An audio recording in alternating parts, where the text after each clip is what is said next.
si. D'accord, très bien professeur ñu wax ci li nga xam ne moo di préparation locale 2027 jamono ji ki nga xam ne moo di actuel maire de Dakar di Abass Fall ak Jamil Sané dafa mel ni ñooñu buntu xëtante parce que ñoom ñaar ñëpp teg nañ seen bëti ci maire de Dakar boobu li waaw comme ni ko Ibou Sané waxee donc boo xoolee pour man y a pas de divergence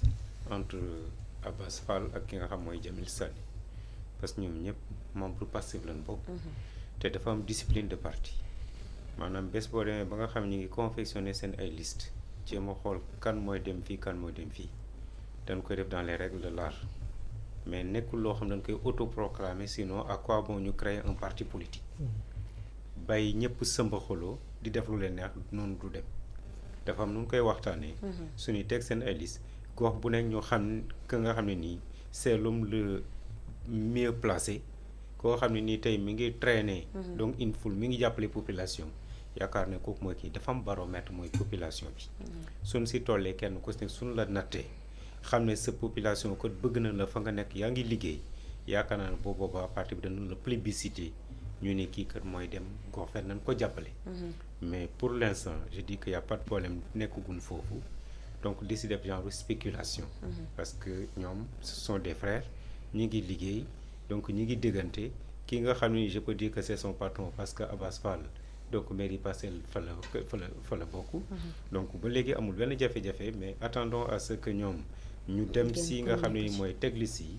ñu plébiscité kenn ku ne jëm a xool si baromètre bi donc kan lañ war a teg gox bu nekk d'accord gis nañ ki nga xam ne moo di honorable député Babacar Ndiaye moom mu ngi xamal ni bëgg na nekk maire de Pikine ba teg sax candidature waaw xam nga kooku moom souhait la wax mais yaakaar naa ne boo nekkee député mënoo def cumul de mandat ne yow yaa ngi nekk maire donc foofu aussi du moom mooy autoproclamé wu di wax ne man lii la kii yaakaar naa bu koy posé c'est dans le parti foofu la koy posé te tontu bi aussi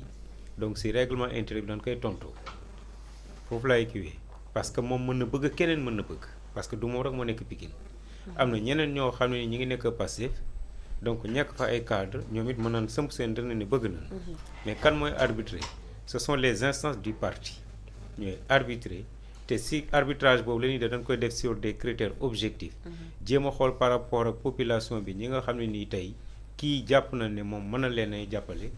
jàpp na liggéeykat la te na wax ne population mooy baromètre su boobaa nag ñu plébiscité ko au sein donc du parti ne ñëpp nañ ko jàppale parce que parti noonu lay fonctionner maanaam discipline boobu kenn ku nekk da nga si war a mën a tënku soo demee ba nekk membre da nga war a respecter charte parti bi da nga war a respecter règlement intérieur bi lépp lu ñuy wax na ñuy moytu di génn di ko wax tant que jógewul si li nga xam mooy les instances du parti parce que loolu day indi ay féewale day indi genre ay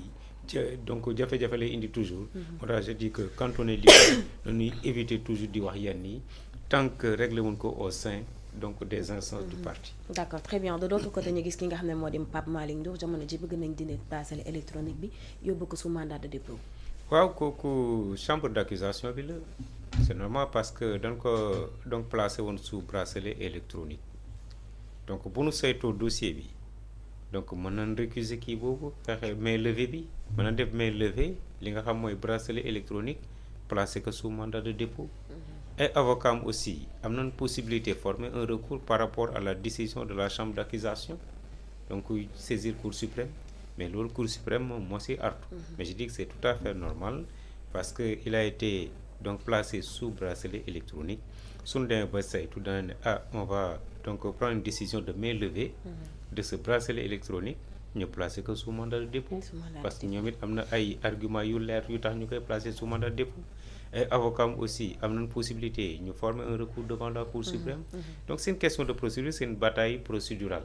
donc de part et d'autre naka noonu sax gis nañ tey jëlee avocat Mame Mbaye Niang amal nañ ab conférence de presse 17h su jotee avocat Mame Mbaye Niang tey dañoo woote ab conférence de presse ngir wax ci dossier boobu li waaw xam nga dossier boobu avocat bi damay wax ne toujours buy wax day wax li intéressé client du charger beaucoup client mosoo gis benn avocat boo te charger client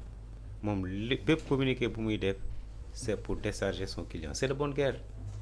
mais c'est pas à l'avocat de juger tout ce qu'on demande aux avocats c'est de mettre en place des arguments irréfutables yoo xam ne nii ñi ngi koy teg seen client ñoo xam ne ñu lii ñu wax dara amu si preuve yu leer a ngi nii maanaam bataille bi c'est devant la barre. Bataille bi devant donc le pôle judiciaire donc ñu taxaw ak ñoom